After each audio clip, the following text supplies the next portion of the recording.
Hi hi hello ನಮಸ್ಕಾರ ಎಲ್ಲರಿಗೂ nature spirit Kannada tarot card ರೀಡಿಂಗಿಗೆ ವೆಲ್ಕಮ್. ನಾವು ತಗೋತಾ ಇರುವಂತಹ ರೀಡಿಂಗ್ ಯಾವುದು ಅನ್ನೋದಾದ್ರೆ ನಿಮ್ಮ ಪ್ರೀತಿಯ ಹುಡುಗ ಒರಟ ಅಂದ್ರೆ ತುಂಬಾ ರಫ್ ಆಗಿ ಬಿಹೇವನ್ನ ಮಾಡ್ತಾರ, ಒರಟು ಸ್ವಭಾವದಲ್ಲಿ ಬಿಹೇವನ್ನ ಮಾಡ್ತಾರ.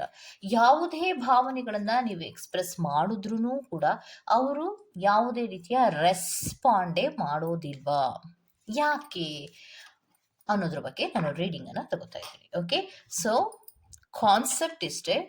ನಿಮ್ಮ ಪ್ರೀತಿಯ ಹುಡುಗ ತುಂಬಾ ಒರಟಾಗಿದ್ದಾರ. ನೀವು ಎಷ್ಟೇ ಭಾವನೆಗಳನ್ನ ಎಕ್ಸ್ಪ್ರೆಸ್ ಮಾಡಿದ್ರು, ಭಾವನೆಗಳನ್ನ ಏನೇ ಎಕ್ಸ್ಪ್ರೆಸ್ ಮಾಡ್ತಾ ಇದ್ರು ಕೂಡ ಅವರು ಯಾವುದೇ ರೀತಿಯ ರೆಸ್ಪಾಂಡ್ ಅನ್ನ ಮಾಡ್ತಾ ಇಲ್ಲ ಅನ್ನೋಂತಹ ಸಿಚುಯೇಷನ್ಸ್ ಅಲ್ಲಿ ನೀವಿದ್ರೆ ಈ ರೀಡಿಂಗ್ ಅನ್ನ ನೀವು ನೋಡ್ಬೋದು. ಓಕೆ, ಸೊ ಇದೆಲ್ಲವೂ ಕೂಡ ಇನ್ ಜನರಲ್ ಆಗಿರುವಂತಹ ರೀಡಿಂಗ್ ಆಗಿರೋದ್ರಿಂದ ನಿಮಗೆ ರೆಸೋನೇಟ್ ಆದ್ರೆ ಮಾತ್ರ ತಗೊಳ್ಳಿ. ಹಾಗೇನೆ ಸ್ಕ್ರೀನ್ ಮೇಲೆ ಕಾಣ್ತಾ ಇರುವಂತಹ ಒಂದು ನಂಬರ್, ಅದು ಪರ್ಸನ್ ರೀಡಿಂಗಿನ ನಂಬರ್ ಆಗಿರುತ್ತೆ. ಯಾರಿಗೆಲ್ಲ ಪರ್ಸನ್ ರೀಡಿಂಗಿನ ಅವಶ್ಯಕತೆ ಇದೆಯೋ ಅವರೆಲ್ಲರೂ ಕೂಡ ವಾಟ್ಸಪ್ ಮೆಸೇಜ್ ಅನ್ನ ಮಾಡೋದ್ರ ಮೂಲಕ ಪೇ ಮಾಡಿ ನಿಮ್ಮ ರೀಡಿಂಗ್ಸ್ ಗಳನ್ನ ನೀವು ತಗೋಬಹುದಾಗಿರುತ್ತೆ. ಓಕೆ, ಸೊ ಯಾಕೆ ಕಾನ್ಸೆಪ್ಟ್ ನಾನು ತಗೋತಾ ಇದ್ದೀನಿ ಅಂದ್ರೆ, ಭಾವನೆಗಳನ್ನ ನೀವು ಎಷ್ಟೇ ಎಕ್ಸ್ಪ್ರೆಸ್ ಮಾಡ್ತಾ ಇದ್ರು ಕೂಡ ಕೆಲವೊಬ್ರು ಮಾತ್ರ ಕಲ್ಲಿನ ತರಹವೇ ಇರ್ತಾರೆ.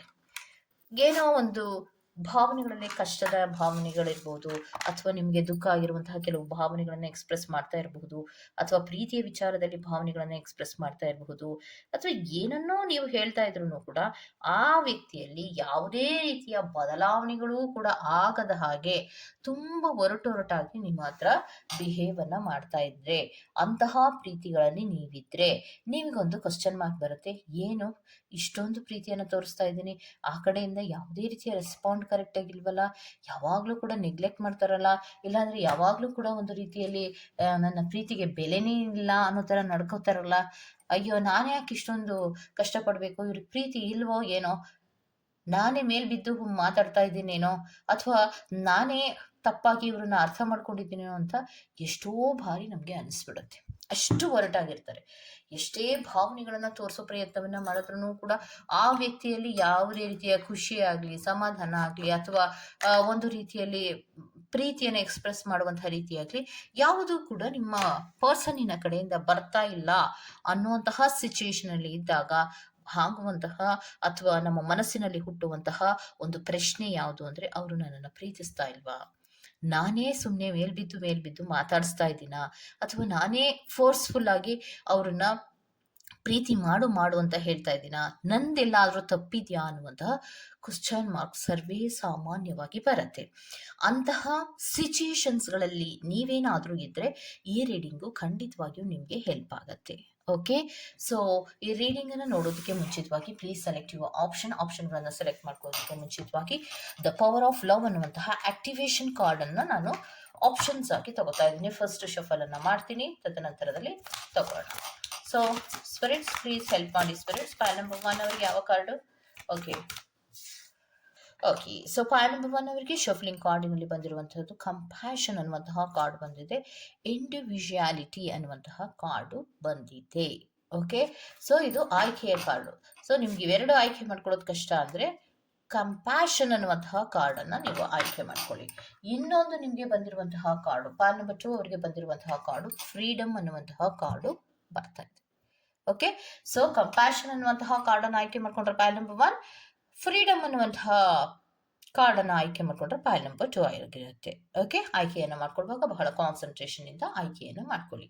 ಸೊ ಎರಡು ಕಾರ್ಡಿನಲ್ಲಿ ಯಾವ ವರ್ಡ್ ಇಷ್ಟ ಆಗುತ್ತೋ, ಯಾವ ಕಲರಿನ ಕಾರ್ಡ್ ಇಷ್ಟ ಆಗುತ್ತೋ ಅದನ್ನ ಆಯ್ಕೆ ಮಾಡ್ಕೊಳ್ಳೋದ್ರ ಮೂಲಕ ನೀವು ಯಾಕೆ ನನ್ನ ಪರ್ಸನ್ ಇಷ್ಟೊಂದು ಒರಟಾಗಿ ಬಿಹೇವ್ ಅನ್ನ ಮಾಡ್ತಾರೆ, ಯಾಕೆ ನನ್ನ ಪರ್ಸನ್ಗೆ ಪ್ರೀತಿ ಇಲ್ವಾ ಏನು ಅನ್ನೋದನ್ನ ನೀವು ನೋಡ್ತಾ ಹೋಗ್ಬೋದಾಗಿರುತ್ತೆ. ಓಕೆ, ಹಾಗೆ ಡಿಸ್ಕ್ರಿಪ್ಷನ್ ಬಾಕ್ಸ್ ನಲ್ಲಿ ಪ್ರತಿ ಪೈಲ ಟೈಮಿಂಗ್ಸ್ ಅನ್ನ ಕ್ಲಿಯರ್ ಆಗಿ ಮೆನ್ಷನ್ ಮಾಡಿರ್ತೀನಿ. ನೀವು ಯಾವ ಪೈಲ್ ಅನ್ನು ಸೆಲೆಕ್ಟ್ ಮಾಡ್ಕೊಂಡಿರ್ತೀರೋ ಆ ಪೈಲ ಟೈಮಿಂಗ್ಸ್ ಅನ್ನ ನೋಡಿ ಸ್ಕಿಪ್ ಆಗಿ ನಿಮ್ಮ ರೀಡಿಂಗ್ಸ್ ಗಳನ್ನ ನೀವು ತಗೋಬಹುದಾಗಿರುತ್ತೆ. ಸೊ ಸ್ಪಿರಿಟ್ಸ್ ಪೈಲ್ ನಂಬರ್ 1 ಅವರ ಡೀಟೇಲ್ಸ್ ಅನ್ನ ಕೊಡಿ. ಸ್ಪಿರಿಟ್ಸ್ ಕಂಪ್ಯಾಷನ್ ಅನ್ನುವಂತಹ ಕಾರ್ಡ್ ಬಂದಿದೆ ಅಂದ್ರೆ, ಯಾಕೆ ಇವರ ಪ್ರೀತಿಯ ಹುಡುಗ ಎಷ್ಟೇ ಭಾವನೆಗಳನ್ನ ಎಕ್ಸ್ಪ್ರೆಸ್ ಮಾಡ್ತಾ ಇದ್ರು ಕೂಡ, ಪ್ರೀತಿಯನ್ನ ತೋರಿಸ್ತಾ ಇದ್ರು, ಕಾಳಜಿಯನ್ನ ತೋರಿಸ್ತಾ ಇದ್ರು ಕೂಡ ಆ ಕಡೆಯಿಂದ ಕರೆಕ್ಟ್ ಆದಂತಹ ರೀತಿಯ ಪ್ರೀತಿಯ ಶೇರಿಂಗ್ಗಳ ಯಾಕೆ ಆಗ್ತಾ ಇಲ್ಲ?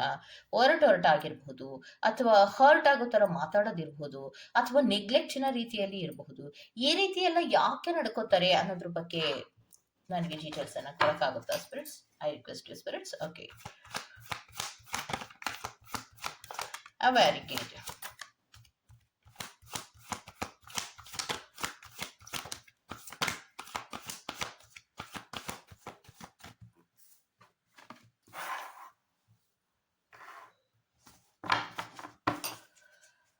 ಸೊ ಜಡ್ಮೆಂಟ್ ಕಾರ್ಡಿನ ಕ್ಲಾರಿಫಿಕೇಶನ್ ಕಾರ್ಡ್ ಅನ್ನು ಕೊಡಿ ಸ್ಪಿರಿಟ್ಸ್. ಓಕೆ, ಸೊ ಮತ್ತಷ್ಟು ಕಾರ್ಡ್ಗಳನ್ನು ಕೊಡಿ ಸ್ಪಿರಿಟ್ಸ್. ಓಕೆ,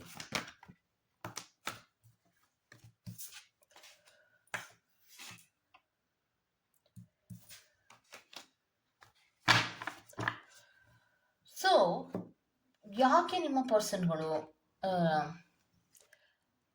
ನಿಮ್ಮ ಹತ್ರ ಒರಟಾಗಿ ಬಿಹೇವನ್ನ ಮಾಡ್ತಾರೆ, ಯಾಕೆ ಅನ್ನೋದಾದ್ರೆ ಅವರದ್ದೇ ಆದಂತಹ ಒಂದು ಲ್ಯಾಂಗ್ವೇಜ್ ಅವ್ರದ್ದು.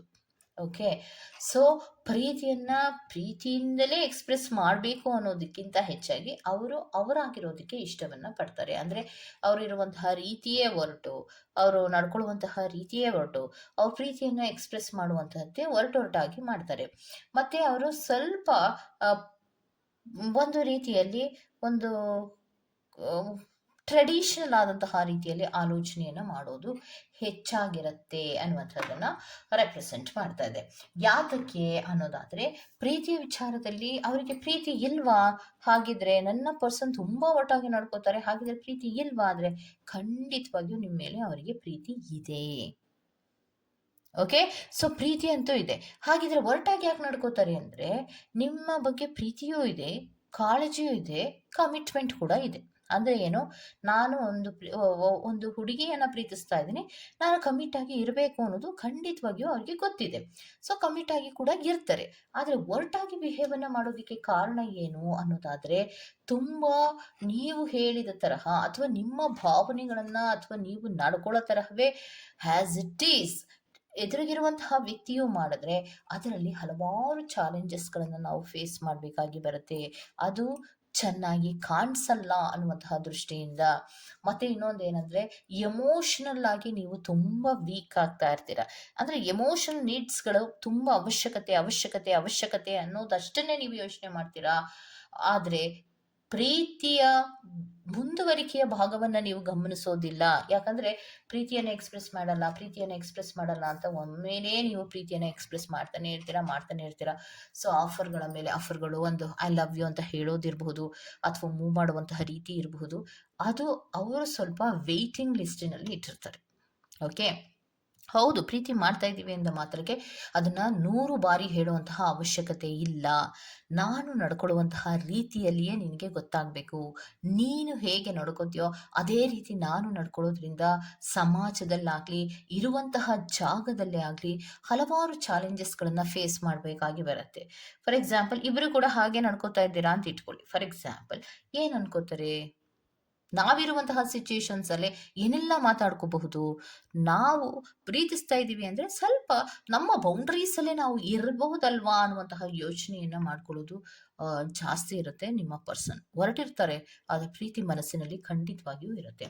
ಮತ್ತೆ ಇನ್ನೊಂದು ಏನು ಅಂದ್ರೆ, ಕೆಲವೊಬ್ರು ಏನ್ ಮಾಡ್ತೀರಾ ಅಂದ್ರೆ, ಪ್ರೀತಿಯ ವಿಚಾರದಲ್ಲಿ ನಾನು ಏನೇ ಭಾವನೆಗಳನ್ನ ಹೇಳ್ಕೊಂಡ್ರು, ಏನೇ ಪ್ರೀತಿಯನ್ನ ಎಕ್ಸ್ಪ್ರೆಸ್ ಮಾಡಿದ್ರು, ನಿನಗ್ಯಾಕೋ ಇಷ್ಟ ಇಲ್ಲ ಅನ್ಸತ್ತೆ ಅನ್ನುವಂತಹದ್ದನ್ನ ಪದೇ ಪದೇ ನೀವು ಹೇಳ್ತೀರಾ. ಹಾಗಿದ್ರೆ ನಾನ್ ಬೇಡ್ವಾ, ನೀವು ಬೇಕಪ್ ಮಾಡ್ಕೋತೀಯಾ, ನಾನು ಬೇರೆ ಕಮಿಟ್ ಆಗ್ಲಾ ಅಂತ ಕೆಲವೊಬ್ರು ಡೈರೆಕ್ಟ್ ಆಗಿಯೇ ಕೇಳುವಂತಹ ಸಾಧ್ಯತೆಗಳಿರುತ್ತೆ. ಅದನ್ನ ಮಾಡಬೇಡಿ, ಅದು ಅವರಿಗೆ ಇಷ್ಟ ಆಗೋದಿಲ್ಲ. ಸೊ ಇವ್ರೇನ್ ಹೇಳೋದು, ನಿಮ್ಮ ಪರ್ಸನ್ ಏನ್ ಹೇಳೋದು ಅಂದ್ರೆ, ಪ್ರೀತಿಯನ್ನ ಮನಸ್ಸಿನಲ್ಲಿ ಇಟ್ಕೋಬೇಕು, ಎಲ್ಲರ ಮುಂದೆ ಎಕ್ಸ್ಪ್ರೆಸ್ ಮಾಡಬೇಕು ಅನ್ನೋದು ಏನಿದೆ ಅನ್ನೋದು ಇವರ ವಾದ ಆಗಿರುತ್ತೆ. ಮತ್ತೆ ಹೈ ಸ್ಟ್ಯಾಂಡರ್ಡ್ ಲೆವೆಲ್ ಅಲ್ಲಿ ಯೋಚನೆ ಮಾಡೋದ್ರಿಂದ ಬೇರೆ ಯಾರೋ ನಮ್ಮ ಬಗ್ಗೆ ಚೀಪ್ ಆಗಿ ಮಾತಾಡಬಾರ್ದು. ಇವಾಗ ಕೊಲೀಗ್ಸ್ ಇರಬಹುದು, ಅಥವಾ ನೀವು ವರ್ಕ್ ಪ್ಲೇಸ್ ಅಲ್ಲಿ ಇರಬಹುದು, ಅಥವಾ ಇನ್ಯಾವುದೋ ಒಂದು ಜಾಗದಲ್ಲಿ ನೀವು ಮೀಟ್ ಮಾಡೋದಿರ್ಬೋದು, ಎಲ್ಲಿಯಾದರೂ ಆಗಲಿ ನಮ್ಮ ಬೌಂಡ್ರೀಸನ್ನು ನಾವು ದಾಟಿ ಹೋಗಬಾರ್ದು ಅನ್ನುವಂತಹ ಮನಸ್ಥಿತಿ ಅವರಲ್ಲಿ ಇರುತ್ತೆ ಅಷ್ಟೇ. ಅದನ್ನು ಬಿಟ್ಟರೆ ಬೇರೆ ಏನೂ ಇರೋದಿಲ್ಲ. ಮತ್ತು ಇನ್ನೊಂದೇನು ಅಂದರೆ, ಅವರು ತುಂಬ ಟೆಸ್ಟಿಂಗಲ್ಲಿ ಇರ್ತಾರೆ. ತುಂಬ ಟೆಸ್ಟಿಂಗಲ್ಲಿ ಇರ್ತಾರೆ. ಯಾಕಂದರೆ ನಾನು ಹೇಗೆ ನೋಡಿಕೊಂಡ್ರೆ ಅವರ ಕಡೆಯಿಂದ ಯಾವ ರೀತಿಯ ರಿಯಾಕ್ಷನ್ಸ್ ಬರುತ್ತೆ ಅನ್ನೋದರ ಕಡೆಗೆ ತುಂಬ ಗಮನವನ್ನು ಕೊಟ್ಟಿರ್ತಾರೆ. ಸೊ ಇನ್ನೊಂದೇನಂದರೆ, ನಿಮ್ಮ ಪರ್ಸನ್ಗಳು ನಿಮ್ಮ ಹತ್ರ ಇಂಪೇಷನ್ಸ್ ಆಗಿ ಬಿಹೇವನ್ನು ಮಾಡುವುದು ಜಾಸ್ತಿಯೇ ಇರುತ್ತೆ. ಯಾಕೆ ಅಂದರೆ, ಕೆಲವು ಸಂದರ್ಭಗಳಲ್ಲಿ ನೀವು ನಡ್ಕೊಳ್ಳುವಂತಹ ರೀತಿಯಲ್ಲಿ ಸ್ವಲ್ಪ ಒರಟಾಗಿ ಇಂಪೇಷನ್ಸ್ ಆಗಿ ಬಿಹೇವನ್ನು ಮಾಡುವುದು ತುಂಬ ಜಾಸ್ತಿ ಇರುತ್ತೆ. ಆವಾಗ ನಿಮಗೆ ಕನ್ಫ್ಯೂಸ್ ಆಗೋದು ಸರ್ವೇ ಸಾಮಾನ್ಯವಾಗಿರುತ್ತೆ. ಆದರೆ ನಿಮ್ಮ ಪರ್ಸನ್ಗಳಿಗೆ ಏನು ಹೇಳೋದು ಅಂದರೆ, ಈಗ ಇಂಡಿವಿಜುವಲ್ ಆಗಿ ನಾವು ಇದ್ದೀವಿ. ಸೊ ಈಗ ಒಂದು ಪ್ರೀತಿಯಲ್ಲಿ ನಾವು ಅಟ್ರಾಕ್ಟ್ ಆಗಿದ್ದೀವಿ. ಅಟ್ರಾಕ್ಟ್ ಆದ ಮೇಲೆ ಪ್ರೀತಿಯನ್ನು ಎಕ್ಸ್ಪ್ರೆಸ್ ಮಾಡುವಂತಹ ರೀತಿಯಲ್ಲಿ ಸ್ವಲ್ಪ ಬೌಂಡ್ರೀಸನ್ನು ನಾವು ಹಾಕೋಬೇಕು. ಹೌದು, ಶೇರಿಂಗನ್ನು ಮಾಡ್ಕೋಬೇಕು, ಆದ್ರೂ ಕೂಡ ಅದರದೇ ಆದಂತಹ ಬೌಂಡ್ರೀಸಿನ ಲ್ಯಾಂಗ್ವೇಜ್ಗಳ ಇರುತ್ತೆ, ಹೌದಲ್ವಾ? ಸೊ ಆ ರೀತಿ ಇದ್ದರೆ ಸರಿ. ಸಮಾಜದಲ್ಲಿ ನಮ್ಮದೇ ಆದಂತಹ ಒಂದು ಹೆಸರಿರಬಹುದು, ಅಥವಾ ಒಂದು ರೆಪ್ಯುಟೇಷನ್ಸ್ ಇರಬಹುದು, ಅಥವಾ ನಾವು ಮಾಡ್ತಾ ಇರುವಂತಹ ಕೆಲಸಗಳಲ್ಲಿ ಅಥವಾ ಇರುವಂತಹ ಜಾಗದಲ್ಲಿ ಯಾವ ರೀತಿ ನಡ್ಕೋಬೇಕು ಅದೆಲ್ಲವನ್ನ ಕೂಡ ಗಮನಿಸ್ಬಿಟ್ಟು ನಾವು ಮುಂದುವರಿಬೇಕಾಗತ್ತೆ. ಆಗ ನೀನು ಹೇಳಿದ ಹಾಗೆ ನಡ್ಕೊಳ್ಳೋದಕ್ಕೆ ಸಾಧ್ಯ ಆಗೋದಿಲ್ಲ. ಅಂತಹ ಸಂದರ್ಭದಲ್ಲಿ ನಾನು ಒರಟಾಗಿ ಬಿಹೇವನ್ನ ಮಾಡ್ತೀನಿ. ಮನಸ್ಸಿನಲ್ಲಿ ಪ್ರೀತಿ ಇದ್ರೂ ಕೂಡ ನಮ್ಮದೇ ಆದಂತಹ ಬೌಂಡ್ರೀಸನ್ನು ಹಾಕೊಂಡು ನಾವು ಮುಂದುವರಿಬಹುದು. ಆದರೆ ನಿನಗೆ ಅದು ಇಷ್ಟ ಇಲ್ಲ, ಅದಕ್ಕೆ ನಾನು ಯಾವಾಗಲೂ ಕೂಡ ಒರಟಾಗಿ ಬಿಹೇವನ್ನ ಮಾಡ್ತೀನಿ ಅನ್ನುವಂತಹ ಉತ್ತರವನ್ನು ಕೊಟ್ಟಿದ್ದಾರೆ. ಸೊ ಯಾಕಂದ್ರೆ ಪ್ರೀತಿಯನ್ನ ಇದೇ ತರಹವೇ ಎಕ್ಸ್ಪ್ರೆಸ್ ಮಾಡಬೇಕು ಅಂತ ಇಲ್ಲ. ಕೆಲವೊಬ್ಬರು ಪ್ರೀತಿಯನ್ನು ತೋರಿಸ್ತಿರ್ತಾರೆ, ಭಾವನೆಗಳನ್ನು ಹೇಳ್ಕೊಳ್ಳೋದಿಲ್ಲ, ಮತ್ತು ಪ್ರೀತಿಯನ್ನು ಎಕ್ಸ್ಪ್ರೆಸ್ಸೇ ಮಾಡೋದಿಲ್ಲ. ಬಟ್ ಅವರದ್ದೇ ಆದಂತಹ ಕೆಲವೊಂದು ಕೆಲಸಗಳನ್ನು ಮಾಡೋದಿರ್ಬೋದು, ಅವರನ್ನು ಕಾಯೋದಿರ್ಬೋದು, ಅವರ ಬಗ್ಗೆ ಗಮನವನ್ನು ಕೊಡೋದಿರ್ಬೋದು, ನಿಮ್ಮ ಬೇಕು ಬೇಡಗಳ ಬಗ್ಗೆ ಯೋಚನೆಯನ್ನು ಮಾಡೋದಿರ್ಬೋದು, ಪ್ರತಿಯೊಂದನ್ನು ಮಾಡ್ತಾರೆ.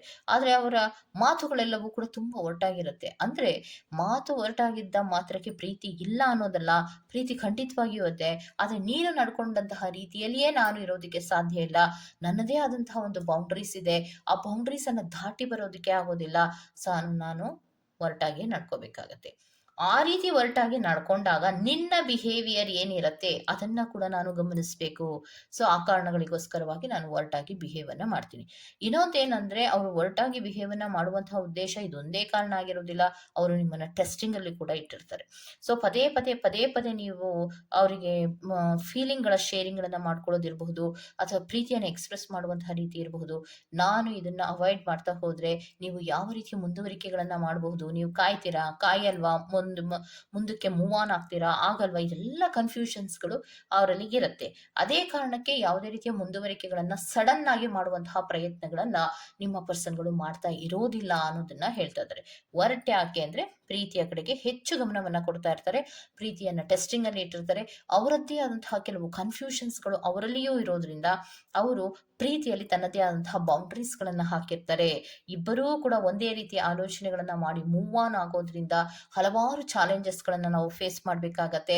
ಸೊ ಆ ಕಾರಣಗಳಿಗೋಸ್ಕರವಾಗಿ ನೀನು ಎಷ್ಟೇ ಮುಂದುವರಿಕೆಗಳನ್ನ ಮಾಡ್ತಾ ಇದ್ರು ಕೂಡ ನಾನು ನನ್ನ ಬೌಂಡ್ರೀಸ್ ಅಲ್ಲಿಯೇ ಇರ್ತೀನಿ, ನಾನು ಇದ್ದ ಹಾಗೆ ಇರ್ತೀನಿ, ನಾನು ಹೇಗಿದ್ನೋ ಹಾಗೆ ನೀನು ಅಕ್ಸೆಪ್ಟ್ ಅನ್ನ ಮಾಡ್ಕೊಂಡ್ಮೇಲೆ ನಾನು ಹೇಗೆ ಮುಂದುವರಿಕೆಗಳನ್ನ ಮಾಡ್ತೀನೋ ಅದನ್ನ ಕೂಡ ನೀನು ಅಕ್ಸೆಪ್ಟ್ ಮಾಡ್ಕೋಬೇಕು. ಅದಕ್ಕೆ ತಪ್ಪಾಗಿ ಅರ್ಥ ಮಾಡ್ಕೊಂಡು ನಾನು ದೂರ ಹೋಗ್ತೀನಿ ಅಂದ್ರೆ ಅದಕ್ಕೆ ನಾನೇನು ಮಾಡಕ್ಕಾಗಲ್ಲ ಅನ್ನುವಂತಹ ಉತ್ತರಗಳನ್ನ ಕೊಡ್ತಾರೆ. ಯಾವುದೇ ರೀತಿಯ ಗಾಬರಿಯೂ ಮಾಡ್ಕೊಳ್ಳಲ್ಲ, ಯಾವುದೇ ರೀತಿಯ ಕಸಿವಿಸಿಯೂ ಮಾಡ್ಕೊಳ್ಳಲ್ಲ, ಯಾವುದೇ ರೀತಿಯ ಕನ್ಫ್ಯೂಷನ್ಸ್ ಮಾಡ್ಕೊಳ್ಳಲ್ಲ. ಓಕೆ, ಸೊ ಅವರಲ್ಲಿ ಬದಲಾವಣೆಗಳನ್ನೋದು ತುಂಬಾ ಕಷ್ಟ ಇರತ್ತೆ. ಈ ಪರಿಸ್ಥಿತಿಗಳಲ್ಲಿ ಅವರು ಒರಟಾಗಿ ಆಡೋದಕ್ಕೆ ಕಾರಣ ಹಲವಾರು ರೀತಿಯ ಸಮಸ್ಯೆಗಳು ಬರುತ್ತೆ. ನೀನ್ ಅನ್ಕೊಂಡಿರುವಂತಹ ರೀತಿಯಲ್ಲಿಯೇ ಮೂವನ್ನ ತಗೊಳಕ್ಕೆ ಸಾಧ್ಯ ಇಲ್ಲ. ಪ್ರೀತಿ ಇದ್ರೂ ಕೂಡ ಅದನ್ನ ನಾನು ಸದ್ಯದಲ್ಲಿ ಎಕ್ಸ್ಪ್ರೆಸ್ ಅನ್ನ ಮಾಡೋದಿಲ್ಲ, ನಿನ್ನ ರೀತಿ ಅಂತೂ ಎಕ್ಸ್ಪ್ರೆಸ್ ಮಾಡೋದಕ್ಕೆ ಸಾಧ್ಯವೇ ಇಲ್ಲ ಅನ್ನುವಂತಹ ಉತ್ತರವನ್ನ ಕೊಡ್ತಾ ಇದ್ದಾರೆ. Go to the next, point number 2. Point number 2 ಅವರಿಗೆ ಏನ್ ಹೇಳ್ತಾರೆ? ಸೊ ಪಾಯಿಂಟ್ ನಂಬರ್ 2, ಯಾರೆಲ್ಲ ಆಯ್ಕೆಯನ್ನ ಮಾಡಿದ್ದೀರೋ, ಫ್ರೀಡಮ್ ಅನ್ನುವಂತಹ ಕಾರ್ಡ್ ಅನ್ನ ನೀವು ಆಯ್ಕೆ ಮಾಡಿದ್ದೀರಾ. ಸೊ ನಿಮ್ಮ ಪ್ರೀತಿಯ ವ್ಯಕ್ತಿ ಯಾಕಿಷ್ಟು ಹೊರಟು, ಯಾಕೆ ಪ್ರೀತಿಯ ಭಾವನೆಗಳನ್ನ ಹೇಳ್ಕೊಂಡ್ರು ಕೂಡ ಅಥವಾ ಎಕ್ಸ್ಪ್ರೆಸ್ ಮಾಡಿದ್ರು ಕೂಡ ಯಾವುದಕ್ಕೂ ಕೂಡ ಗಮನ ಕೊಡಲ್ಲ, ಯಾಕಷ್ಟು ಹರ್ಟ್ ಮಾಡ್ತಾರೆ, ಯಾಕಷ್ಟು ನೋವು ಮಾಡ್ತಾರೆ, ಯಾಕಷ್ಟು ಲೇಜಿ, ಯಾಕೆ ರೆಸ್ಪಾಂಡೇ ಮಾಡಲ್ಲ, ಇದು ಬಹಳ ದೊಡ್ಡ ಕ್ವಶನ್ ಮಾರ್ಕ್ ಆಗೋಗಿರತ್ತೆ ಅಲ್ವಾ? ಯಾಕೆ ಅನ್ನೋದನ್ನ ಕೇಳ್ಬಿಡೋಣ. ಸ್ಪಿರಿಟ್ಸ್ ಬಂದ್ಬಿಟ್ಟು ಡೀಟೇಲ್ಸ್ ಅನ್ನ ಸ್ಪಿರಿಟ್ಸ್. ಓಕೆ, ಸೊ ನಿಮ್ಮ ಪ್ರೀತಿಯ ಹುಡುಗ ಯಾಕೆ ಎಕ್ಸ್ಪ್ರೆಸ್ ಅನ್ನ ಮಾಡೋದಿಲ್ಲ ಅನ್ನೋದಾದ್ರೆ, ಅವರು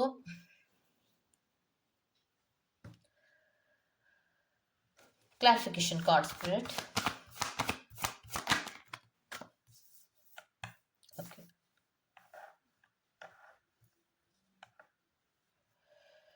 ತುಂಬಾ ಅಡಿಕ್ಷನ್ಸ್ ಅನ್ನ ಮಾಡ್ಕೋತೀರಾ, ಹೆವಿ ಅಡಿಕ್ಷನ್ಸ್ ಅನ್ನ ಮಾಡ್ಕೋತೀರಾ. ಹೆವಿ ಅಡಿಕ್ಷನ್ಸ್ ಅನ್ನ ಮಾಡ್ಕೊಂಡಾಗ ಏನ್ ಮಾಡ್ತೀರಾ, ನೀವು ಫ್ರೀಡಮ್ ಅನ್ನ ಕೊಡಲ್ಲ. ಅದಕ್ಕೆ ನಾನು ತುಂಬಾ ಹೊರಟು, ನೀನು ಏನೇ ಭಾವನೆಗಳನ್ನ ಎಕ್ಸ್ಪ್ರೆಸ್ ಮಾಡಿದ್ರು ಕೂಡ ನಾನು ಅಷ್ಟೊಂದೇನು ನಿನ್ನ ಕಡೆಗೆ ಗಮನವನ್ನ ಕೊಡೋದಿಲ್ಲ. ಯಾಕೆ ಗಮನವನ್ನ ಕೊಡೋದಿಲ್ಲ ಅಂದ್ರೆ, ನನ್ಗೆ ಯಾವಾಗ ನಿನ್ನ ಪ್ರೀತಿಯನ್ನ ಆಕ್ಸೆಪ್ಟ್ ಮಾಡ್ಕೊಂಡು ನೀನೆಲ್ಲ ಭಾವನೆಗಳನ್ನ ಕೇಳ್ತಾ ಕೇಳ್ತಾ ಹೋಗ್ತೀನೋ, ನೀನು ನನ್ನನ್ನ ಲಾಕ್ ಮಾಡ್ತಾ ಹೋಗ್ತೀಯ. ನನ್ನ ಕೆಲವೊಂದು ಫ್ರೀಡಮ್ಗೆ, ಸ್ವಾತಂತ್ರ್ಯಕ್ಕೆ ಅಡ್ಡಿಯಾಗಿ ನಿಲ್ತೀಯ.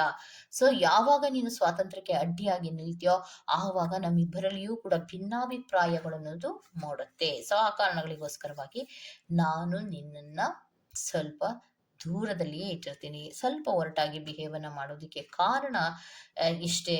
ನೀನು ಆಲೋಚನೆಯನ್ನ ಮಾಡುವಂತಹ ರೀತಿಗೂ ನಾನು ಆಲೋಚನೆ ಮಾಡುವಂತಹ ರೀತಿಗೂ ಅಜಗಜಾಂತರವಾದಂತಹ ವ್ಯತ್ಯಾಸಗಳಿದೆ ಅನ್ನೋದನ್ನ ಹೇಳ್ತಾರೆ. ಸೊ ನೀವು ಪ್ರೀತಿಯನ್ನ ಹೇಳ್ತಾ ಇದ್ರು, ಕಾಳಜಿಯನ್ನು ತೋರಿಸ್ತಾ ಇದ್ರು, ಅಥವಾ ಪ್ರೀತಿಯನ್ನ ಎಕ್ಸ್ಪ್ರೆಸ್ ಮಾಡ್ತಾ ಇದ್ರು ಕೂಡ ಅವರು ಸ್ವಲ್ಪ ದೂರ ದೂರ ದೂರ ದೂರ ಯಾಕಿರ್ತಾರೆ ಅನ್ನೋದಾದ್ರೆ, ನಿಮ್ಮಿಬ್ಬರ ನಡುವೆಯೂ ಕೂಡ ಒಂದು ರೀತಿಯ ಭಿನ್ನಾಭಿಪ್ರಾಯಗಳು ಬರುತ್ತೆ ಅನ್ನುವಂತಹ ಕಾರಣಗಳಿಗೋಸ್ಕರವಾಗಿ ದೂರ ಇರ್ತಾರೆ. ಸೊ ಮತ್ತೆ ಫ್ರೀಡಮ್ ಅನ್ನ ಕಳ್ಕೊತೀನಿ. ಪ್ರೀತಿಯನ್ನ ಎಕ್ಸ್ಪ್ರೆಸ್ ಮಾಡ್ತಾ ಇದ್ದಾರೆ, ಅದನ್ನ ಈಸಿಯಾಗಿ ನಾನು ಅಕ್ಸೆಪ್ಟ್ ಮಾಡಿದ್ರೆ ನನ್ನ ಸ್ವಾತಂತ್ರ್ಯವನ್ನ ನಾನು ಕಳ್ಕೊತೀನಿ, ಲಾಕ್ ಆಗ್ತೀನಿ. ಅಲ್ಲಿ ಮಾಡ್ಬೇಡ, ಇಲ್ಲಿ ನೋಡ್ಬೇಡ, ಅವ್ರನ್ನ ಮಾತಾಡ್ಸ್ಬೇಡ, ಇವ್ರನ್ನ ಮಾತಾಡ್ಸ್ಬೇಡ, ಅಲ್ಲಿ ಯಾಕೆ ಹೋಗಿದೆ, ಇಲ್ಲಿ ಯಾಕೆ ಹೋಗಿದೆ, 1000 ಪ್ರಶ್ನೆಗಳು ಬರುತ್ತೆ. ಇದೆಲ್ಲದಕ್ಕಿಂತ ನಾನು ಫ್ರೀಡಮ್ ಆಗಿರೋದು ಒಳ್ಳೇದಲ್ವಾ. ಸೊ ಅವ್ರು ಏನೇ ಎಕ್ಸ್ಪ್ರೆಸ್ ಅನ್ನ ಮಾಡ್ತಾ ಇದ್ರು ಕೂಡ ನನ್ನ ಪಾಡಿಗೆ ನಾನು ಹೊರಟಾಗಿ ಬಿಹೇವ್ ಅನ್ನ ಮಾಡಿದ್ರೆ ಅವ್ರು ನನ್ನ ಹತ್ರ ಕೂಡ ಬರೋದಿಲ್ಲ, ಅವಾಗ ಜಗಳ ಕೂಡ ಕಡಿಮೆ ಆಗತ್ತೆ ಅನ್ನುವಂತಹ ಒಂದು ಆಲೋಚನೆ ನಿಮ್ಮ ಪರ್ಸನ್ಗಿದೆ. ಸೊ ಮೇ ಬಿ ನೀವು ತುಂಬಾ ಡೌಟ್ ಮಾಡ್ಬೋದು. ಡೌಟ್ ಅನ್ನ ಮಾಡಿ ಪ್ರತಿ ಒಂದು ವಿಚಾರಗಳಿಗೂ ಹೆಚ್ಚು ಹೆಚ್ಚು ಪ್ರಶ್ನೆಗಳನ್ನ ಕೇಳೋದಿರಬಹುದು. ಅದು ಅವರಿಗೆ ತುಂಬಾ ಉತ್ತರವನ್ನ ಯಾಕೆ ಕೊಡ್ಬೇಕು, ಪ್ರತಿ ಸಾರಿ ಯಾಕೆ ಕೊಡ್ಬೇಕು, ಈ ಪ್ರೀತಿಯನ್ನ ಅಕ್ಸೆಪ್ಟ್ ಮಾಡ್ಕೊಳ್ಳಿಲ್ಲ ಅಂದ್ರೆ, ಫ್ರೀಡಮ್ ಆಗಿದ್ಬಿಟ್ರೆ ಯಾವುದೇ ತಲೆನೋವೇ ಇರೋದಿಲ್ವಲ್ಲ, ಗೋಜಲುಗಳು ಇರೋದಿಲ್ವಲ್ಲ ಅನ್ನುವಂತಹ ಆಲೋಚನೆಗಳನ್ನ ಮಾಡ್ತಾ ಇದ್ದಾರೆ. ಓಕೆ, ಎಷ್ಟೇ ಭಾವನೆಗಳನ್ನ ಎಕ್ಸ್ಪ್ರೆಸ್ ಮಾಡಿದ್ರು ಕೂಡ ಅವರು ಅದ್ಯಾವುದಕ್ಕೂ ಕೂಡ ತಲೆ ಕೆಡಿಸ್ಕೊಳ್ಳಲ್ಲ. ಏನೊಂದು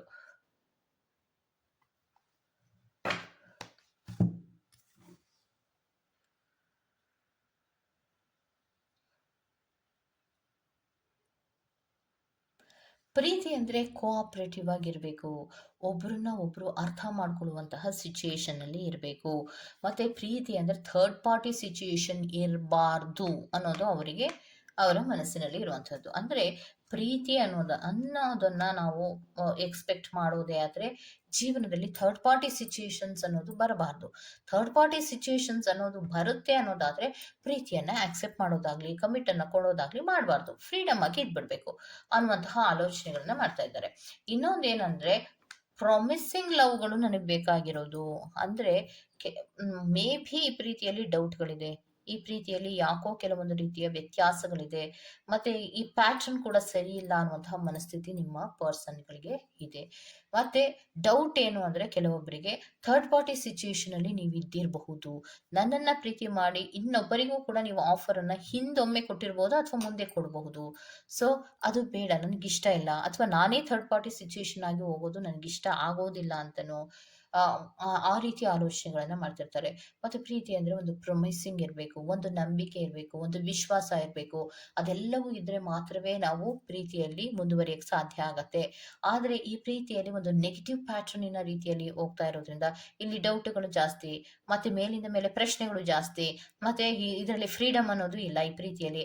ಮತ್ತೆ ನನಗೆ ಯಾಕೋ ಕೆಲವೊಬ್ಬರಿಗೆ ಯೂನಿವರ್ಸ್ ನನಗೆ ಯಾಕೋ ಥರ್ಡ್ ಪಾರ್ಟಿ ಸಿಚುಯೇಷನ್ ಇದೆಯೇನೋ ಅನ್ನುವಂತಹ ಡೌಟು ಕೂಡ ಇರೋದ್ರಿಂದ ನೀವೇನೇ ಭಾವನೆಗಳನ್ನ ಎಕ್ಸ್ಪ್ರೆಸ್ ಮಾಡ್ತಾ ಇದ್ರು ಕೂಡ ನಾನು ಅದನ್ನ ಸದ್ಯದಲ್ಲಿ ಅಕ್ಸೆಪ್ಟ್ ಮಾಡೋದಕ್ಕೆ ಸಾಧ್ಯ ಇಲ್ಲ.